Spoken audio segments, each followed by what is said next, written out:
ಕಳೆದ ಮಾರ್ಚ್ ತಿಂಗಳಲ್ಲಿ ರೈತರಿಗೆ ಸಿಗಬೇಕಾದ ಬೆಳೆ ವಿಮೆ ಹಣ ಮಂಜೂರಾತಿಗಾಗಿ ಪ್ರತಿಭಟನೆ ನಡೆಸಿದ್ದರು. ಅದರಂತೆ ಸರ್ಕಾರ 667.77 ಕೋಟಿ ರೂಪಾಯಿ ಹಣ ವಿಮೆ ಬಿಡುಗಡೆ ಮಾಡಿತ್ತು. ಆದರೆ ಸರ್ಕಾರ ಬಿಡುಗಡೆ ಮಾಡಿದ ಹಣ ಇದುವರೆಗೆ ರೈತರ ಅಕೌಂಟ್ಗೆ ಜಮೆ ಆಗಲಿಲ್ಲವೆಂದು ನವ ಕರ್ನಾಟಕ ರೈತ ಸಂಘದ ಅಧ್ಯಕ್ಷ ದಯಾನಂದ ಪಾಟೀಲ್ ಆಕ್ರೋಶ ವ್ಯಕ್ತಪಡಿಸಿದ್ದಾರೆ. ಕಲಬುರಗಿಯಲ್ಲಿ ಮಾತನಾಡಿದ ಅವರು, ಮಳೆಗಾಲ ಆರಂಭವಾಗಿದ್ದರಿಂದ ರೈತರು ಸಾಲ ಮಾಡಿ ಬಿತ್ತನೆಗೆ ಅಣಿಯಾಗಿದ್ದು, ಇದರ ಮಧ್ಯೆ ರೈತರು ಬೆಳೆ ವಿಮೆ ಹಣ ಸಿಗದೆ ಆರ್ಥಿಕ ಸಂಕಷ್ಟಕ್ಕೆ ಸಿಲುಕಿದ್ದಾರೆಂದು ದಯಾನಂದ ಪಾಟೀಲ್ ಹೇಳಿದ್ದಾರೆ.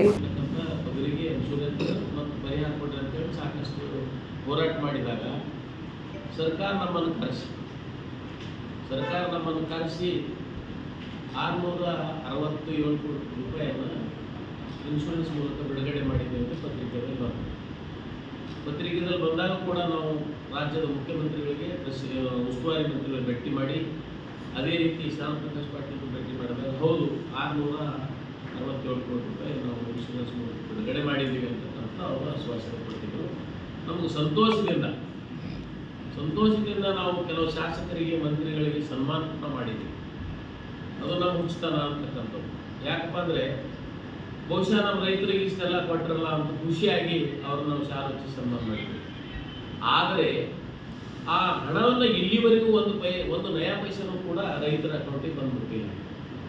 ಮಾರ್ಚ್ನಲ್ಲಿ ಬಿಡುಗಡೆ ಮಾಡಿರೋದು ಅದೇನು ಸರ್ಕಾರ ಕೊಟ್ಟಿರ್ತಕ್ಕಂಥ ಹಣ ಅಲ್ಲ, ನಾವು ಕಟ್ಟಿರ್ತಕ್ಕಂಥ ವಿಮೆಯನ್ನು ಇನ್ಶೂರೆನ್ಸ್ ಮೂಲಕ ಇರತಕ್ಕಂಥ ಹಣವನ್ನು ಅವತ್ತು ಯಾಕೆ ಕೊಡಲಿಲ್ಲ ಅನ್ನೋ ಪ್ರಶ್ನೆ ನಮಗೆ ಬಹಳಷ್ಟು ಕಾಡ್ತಾ ಇದೆ.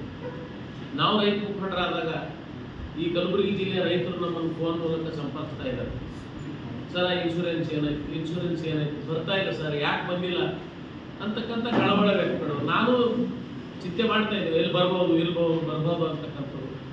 ಮೊನ್ನೆ ಜಿಲ್ಲಾಧಿಕಾರಿಗಳು ನಾವು ನೇರವಾಗಿ ಭೇಟಿ ಮಾಡಕ್ಕೆ ಹೋದಾಗ ಒಂದು ಪತ್ರನೂ ಕೊಟ್ಟಿದ್ವಿ. ನಮಗೆ ಬಹುಶಃ ರಾಜ್ಯದ ಮುಖ್ಯ